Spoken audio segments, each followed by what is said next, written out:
Hello and greetings and welcome to Raw Ups and Downs, where I, Simon from WhatCulture, go through Raw and I give the good bits an up and the bad bits a down. It's as simple as that. Now, last night's Raw was actually quite special for people like me because it was held in the UK at the O2 Arena, which means WWE kind of put on a show that doesn't really do anything, but the crowd love it and they go mental, so you can kind of buy in that way. Anyway, enough of the chatter, it's time to up those downs.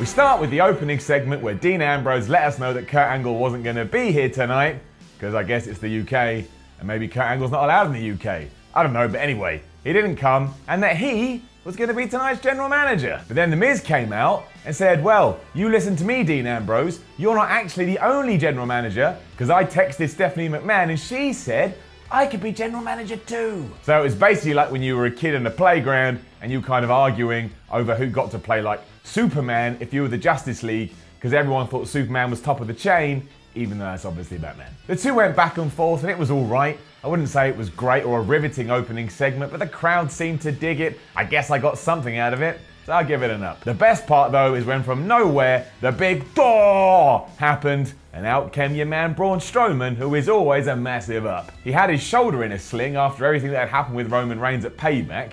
That annoyed me a little bit, because I'm like, you're meant to be the monster among men. I don't want to see you injured. But then apparently he is actually injured, and he's going to be out for 6 to 8 weeks, so you can't really do anything about that. Then from nowhere, out came Kalisto, we haven't seen ever since he got thrown in a bin a few weeks, to say that he, Kalisto, wasn't done with Braun Strowman.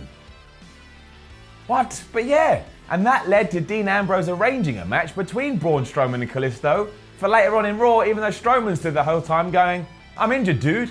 I ain't going to be in that match. It's a bit weird, but I kind of dug it, although nobody cared about Kalisto.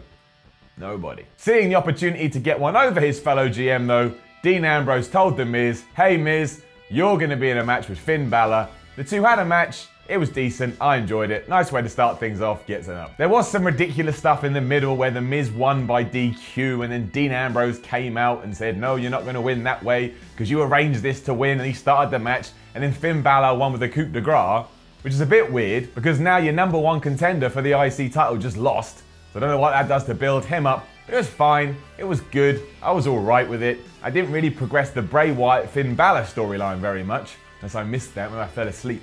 Raw does go on for a long time, but what are you going to do? Ups keep on coming this week too, because I can't tell a lie. I really enjoyed the segment between Nia Jax and Alexa Bliss. What an idiot. But while the conversation they had backstage was a bit weird, Nia Jax was like, did you mean those nice things you said about me last week? And Alexa Bliss was like, of course I did. Even though her face was like, obviously I didn't, just scared of you. Then Nia asked for a title match. Alexa said she couldn't give her one. So Nia said, well, you know what? Until I can have one, I'm your new best friend. I kind of liked it. I liked the back and forth between these two. They played off well with each other. I felt like it gave Nia Jax more personality. I'm shocked. That does lead to the first down of the day though, because it did lead to a match between Mickie James and Alexa Bliss, and Bayley was in Mickie James's corner, and obviously new best friend Jax was in Alexa's corner. I like that Bayley attacked Bliss after their match was done, and then Nia attacked Mickie James, so maybe they're going to start a program there. But this bit just felt a bit wishy-washy. I think you could have found ways to go like this in your new directions. It was okay, but we got to give down to something, so we're giving it to this. Not for long though, because then we cut to a Samoa Joe interview, and Samoa Joe reminded us all he cuts a damn good, intense promo. Up. Basically saying he was going to kill Seth Rollins. Rollins obviously took offense to that, appeared from nowhere, and they had a big brawl backstage. It's pretty intense. It's pretty good. What I don't get though, and this is another down for the show, is why did that then lead to a match between Seth Rollins and Samoa Joe? If that feud is continuing and you're going to have matches on pay-per-views, don't put them on Raw. I mean, it didn't have a proper finish. Joe took Rollins' head and just threw it into the exposed turnbuckle, but I'm seeing it too much now. I'm seeing these two guys go at it too much. And even if you do add a stipulation or whatever the next Raw show is, that may not be enough. Because I'll be like, wait a minute, I've seen both these wrestlers in the ring over and over and over again. So that was a bit of a shame. As was Braun Strowman versus Kalisto. That gets a down. I have no idea why Kalisto had to be entered back into this feud. I mean, credit to WWE for trying to create some continuity in the sense that Kalisto did beat Braun Strowman. But all that happened is Strowman kicked his ass for about half a millisecond, and then Roman Reigns came out. However, while that was a down, the brawl between Roman and Strowman gets an up. Regardless of what you think about Reigns, I do love the fact he gets this crazy reaction wherever he goes, and these two just kicking the crap out of each other is a lot of fun. Now, Reigns did get the upper hand here, but I'm guessing that's because WWE now does, apparently, need to write Braun off TV, and that sucks a little bit because you want the monster among men to stay strong, but overall, it was entertaining. If something's entertaining, I ain't gonna pick holes in it. Kept their program alive, kept me guessing. I do want to see them go at it again, and even if plans have changed because of the injury I've now mentioned 72,000 times, I'm still invested. 2 thumbs up. Just gonna throw the Sasha Banks versus Alicia Fox match in here, because that is getting a down, and I've just realized I got a hell of a lot more ups. Just to annoy you guys, like, oh, you give too much ups. It's true, I do. I didn't care, it was too short, it felt pointless. If this is the program going forward, don't want to watch it. And even the finish was a bit strange, because apparently Alicia Fox got her shoulder up, but the ref didn't notice, so Banks still won. That's all I've got to say about it. Felt weak, felt limp, whatever. That Golden Truth promo though, I felt that, man. That felt deep. Gets an up. Apparently, according to the Melts over on the Wrestling Observer, Golden Truth's win-loss record is actually really good. They've won like 37 matches and lost none.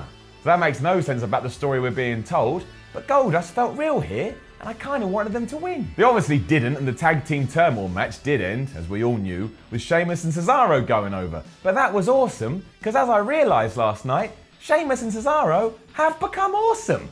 That gets an up. Now that they've gone properly heel, it feels like the team has a whole new lease on life. I want to see what they're going to do, and also, if we can sort all the broken stuff out, I'm alright with them taking the titles from the Hardys, as long as it builds everybody up. And when you look at who else was in the match, Gallows and Anderson, Enzo and Cass, the Golden Truth, Heath Slater and Rhino, no one else is going to win that. I'm happy for the Hardys and Sheamus and Cesaro to continue, all good with me. And then Matt Hardy did come out and went crazy with all the delete stuff. That gets an up too. We will throw another down into the machine though, because TJP versus Jack Gallagher, while a very decent match, getting a down. Why? Simple, because Jack Gallagher was in his hometown, or at least his home country, and he lost. I'm so bored of that happening, so I'm going to throw shade on it. Shade thrown. I get why TJP had to win, because he's getting a big push right now, and Neville and Austin Aries did get involved, so that all continues on as well.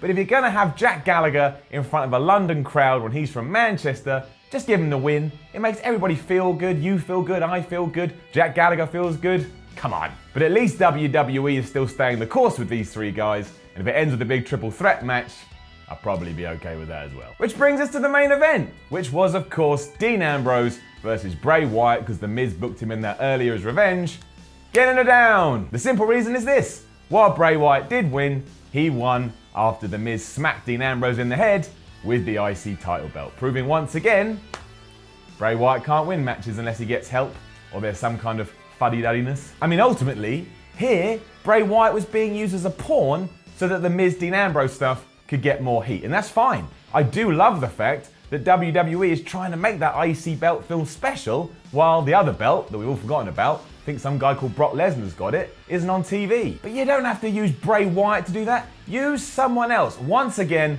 Bray Wyatt is there just to look like a fool. I don't like it. And one quick final down before we round up this week's show. I don't know for sure, and please let us know in the comments, but it seemed to me like there was some piped in chanting, because obviously Raw was recorded, because they filmed it in London and aired it on USA later. And if that is the case, just stop doing it. It's really obvious. We can hear it, we have ears. And that was Raw. And while it was a very UK-centric show in the sense that not a lot happened, I still quite enjoyed it. It was quite fun. Maybe I'm just in a good mood. But happy days. Now, don't forget to leave a comment below to let us know what you thought about last night's Raw. Then like, share and subscribe. Follow WhatCulture on Twitter at WhatCultureWWE. I'm there at SimonMiller316. Go to WhatCulture.com and read the ups and downs articles, and then have yourself a merry little day. I'm Simon from WhatCulture, and make sure you tune in next week for more Raw ups and downs.